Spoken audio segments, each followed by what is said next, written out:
I don't tend to be in this country. This country is rubbish. No. People are just pretending. No. You're working literally to pay your bills. Winter in this country just goes on for too long. I wouldn't mind so much if it was a proper winter where you get snow and stuff, but it's just grey, dark, damp, miserable. The UK is going downhill. The best thing you can do if you're British, born here, schooled here, if you're young, especially if you're ambitious and adventurous, the best thing you can do is get out of the UK. Is the UK becoming too expensive to live in? Is life in the West turning too mundane, where we only go from home to work, rinse and repeat just to pay bills and survive? In this video, I bring to the fore some of the factors making it economically difficult to survive in the West and offer some tips you can consider in your quest for a stress-free and enjoyable life. I don't want to just keep surviving in this country. I'm not working to survive. I want to live to thrive. My name is Mickey. Keep watching.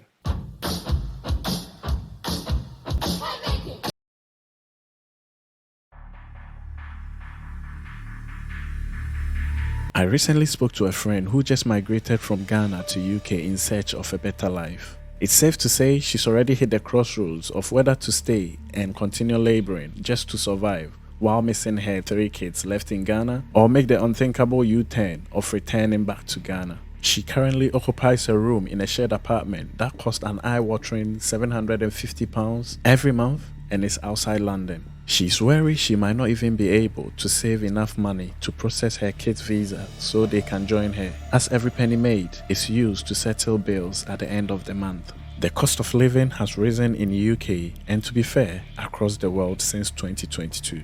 Food and energy prices rose markedly, particularly gas prices, partly in response to the conflicts in Ukraine, and the global recovery from the pandemic has also put further pressure on prices. Private rental prices continue to grow at a record high rate in the UK. It is estimated to have risen by 6.2% in the year to January 2024. Prices of food and non-alcoholic beverages is said to have risen by 7% in the year to January 2024, according to the latest Consumer Price Index, including occupiers' housing costs. It is believed that over half of British people have considered leaving the UK for better working opportunities. In the year ending June 2022, around 471,000 British people emigrated to other countries, while up to June 2023, this number rose to 508,000 Brits leaving the UK. These are some of the reasons why. I don't tend to be here in the next year.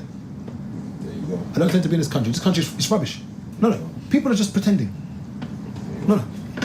You're working literally to pay your bills. And it wasn't like that years ago. So when people say, oh, but you're meant to work. Yes, you're meant to work. But when I was looking at some stats, in 1985, the average house price in the UK was £29,000. The average salary was £14,000. Look at this. The average salary was £14,000 in 1985, and the average home was 29 grand. That was just double. The average salary now in the UK is what? You and your woman can pay that in 4 years. The average salary now in the UK is roughly about 30 odd K. The average property price in the UK now is 240 something for a house. It's 10 times nearly. It wasn't like that. Is it? Imagine now. So what we're meant to be on right now technically is, if the average is 240, if we was to keep with the level or the ratio back then, we should be on about 100K. Yeah. If the average was 100K, who would be stressed right now? No one. No one. We should on 140K. We're finished. Yeah, we're finished. This country, we're working just to pay bills. Looking at London, and I always make a point that I live in Zone 5. I live in Croydon. I've got a 2-bed flat that I'm paying £13.50 for. When I start calculating all of my extra expenses, okay, so, and I always like to do the math, so £13.50, you add another £100 for council tax, that's £14.50. Add another sort of £2.50 free bills for your electric, water, and all of that, and gas. That's now £14.50, let's call it £16.50, yeah? Talk about food, £200 a month, that's £18.50. Let's talk about transport, £50 a week, it's another 200. That's 2,050, yeah? Remember, I haven't bought any clothes, I haven't done anything yet, I'm on 2,050. What else may I have missed out? Let's say I've got a car. You know, the typical thing nowadays is to finance or lease. Let's say I've got a little Golf. That might cost me what? Maybe. Yeah. How much is that? How much was your Mercedes you had a month? 356. Okay, so let's call it 250. Let's call it. Well, now they've gone up. Let's call it 2,450 now. That's for your lease for your car. Now you got to talk insurance. Call it another £100. I'm on 2,550. Bills. I haven't done anything fancy yet. Yeah. Now, what is that salary wise after tax? That's like a 40k salary. Yeah. You're just paying your bills. Yeah. You're working full time. Yeah. And if you moved out, you would just about break even. Yeah. All your luxuries, gone. Yeah. I'd have nothing. Nah, it's finished. 2,500 is what you need to break even to live by yourself in zone 5. Yeah. In zone 5, 2,500. Also, the new generation feel it's no more affordable to even buy a house. I spoke to a higher rank work colleague of mine who mentioned that half of his monthly salary goes into paying his mortgage. I know people who fall short of their monthly bills if their partners fail to work a certain amount of hours that month. I'm from the UK, I'm from Edinburgh, Scotland, and I live in Edinburgh, Scotland. I'm working full-time for a bank, and I am earning only £19,200 a year after tax and national insurance. Old timers or the baby boomers in this country, they'll say, I worked a lot, and I paid for my house. But yeah, it was a lot easier to buy a house back in the 70s, in the 80s, and the 90s, compared to what it's like nowadays. It's not affordable here. If you want a high standard lifestyle, if you want to live by yourself, have a car, work full-time but for not too long, if you want to retire early, the UK is not the place. It's ridiculously expensive here.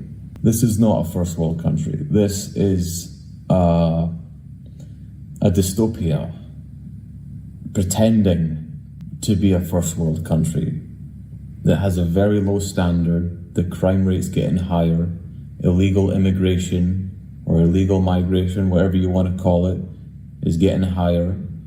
We have politicians that don't know what they're doing. They don't know how to fix anything. They just make things worse. So the UK is going downhill. This is not a good country to live in. It's not a good country to actually grow up in and work. The best thing you can do, if you're British, born here, schooled here, if you're young and working, especially if you're ambitious and adventurous, the best thing you can do is get out of the UK. The actual average retirement pension income, according to gov.uk in 2024, is £387 per week, which works out about £20,124 per year or £1,677 per month. If the average monthly mortgage payment in UK, according to an article I read on Unbiased, is £1,441, then it might be a bit tricky making ends meet retiring in UK with a mortgage. I age my 32 good years. Me by 1990, 34 years in Abuchiri. After mati omoko pension, omgusu yeguma. After mati omasi pa. So okra Abuchiri. Na wako pension na usika na yadeba ma o pension no. Ebesu dua na aboa. Eno anomode me pension sesi sabre ya me ko pension sika me nya no. Minu ya de brem na me hwe enim di sabre age ma 32 good years. Me fan say me by 1990 34 years in Abuchiri na 2 years no de na eduru mu ni ade se ne yenim no. Na me nya adwuma a ma ye adwuma wo ha 32 good years in fie aduasa mienu. Na me hwe sika no mu ananim din na say na sesika we kura no oda aka kura no electricity be kura ntuntua no nya be dey enjoy enti anuanu mo om de omba ya nya adwene ntem ekoyi ye binum pension binum hotel binum flat no mo ti Ghana no they are enjoying their life na broche ha so do need to pension so a I be a mayor my baby school no akese no wa ha na yinim de na say nya ye ba padi no me so do ni to pension so a me say uko pension pe ahwe ya besan ye adwuma kusubira bu no awoko. And the weather and culture, according to some people, don't help. So first things first, you see me all wrapped up. The climate, winter in this country just goes on for too long. I wouldn't mind so much if it was a proper winter where you get snow and stuff, but it's just grey, dark, damp, miserable. And it seems to last forever from the end of October pretty much until the end of March. You go to work in the dark, you come home in the dark. And then spring comes around and you think things are going to get better. And they do, you get some nice days in spring. And then summer comes around and you're like, hey! And then you're like, Last summer, 2023, was a crap summer, let's be honest. And I'm someone who likes 25, 30 degrees. I like 20 degrees at night. So for me, the climate is a big factor. Now, most people living in Ghana, especially the local Ghanaians, will find it a bit difficult believing life in the UK is actually expensive. Because to local Ghanaians, life in Ghana is more, in fact, uber expensive compared to UK. The estimated monthly cost of living for a family of 4 ranges from $1,743 to $20 rent-free in Ghana. The estimated monthly cost for one person is $489 without rent. According to My Life Elsewhere, the UK is believed to be 5.1 times more expensive than Ghana. But with an average monthly salary of being around $248 in Ghana, it is somehow justified for the local Ghanaians to believe cost of living in Ghana is higher. Ghana's inflation rate in March 2024 was 25.8% year on year and measured by the Combined Consumer Price Index. Prices literally go up on a daily basis. I sometimes wonder how the locals are able to keep up with it. Now, this will be my advice to my fellow Ghanaian immigrants in the UK. Not the gospel, but something to consider. First, live within your means. I think if you're able to live with the principle of being okay not to own something, though you can afford it, you are halfway to financial freedom. Just like the story of the minister and the monk in the book called The Simple Path to Wealth, where the minister tells the monk, you know, if you learn to cater for the king, you will not have to live on rice and beans. And the monk replied, maybe if you learn to live comfortably on rice and beans, you wouldn't have to cater for the king. It's not about how much you make, it's rather how much you are able to keep. Secondly, increase your means. Get yourself an extra stream of income through a second job or by learning another skill that can earn you extra income either online or offline. 3 is to save and invest for your future. Learn to put money into your ISAs, invest in stocks and bonds, pay into your pensions, get into real estate either in UK or in Ghana. However, if you decide to build in Ghana, please don't build a mansion.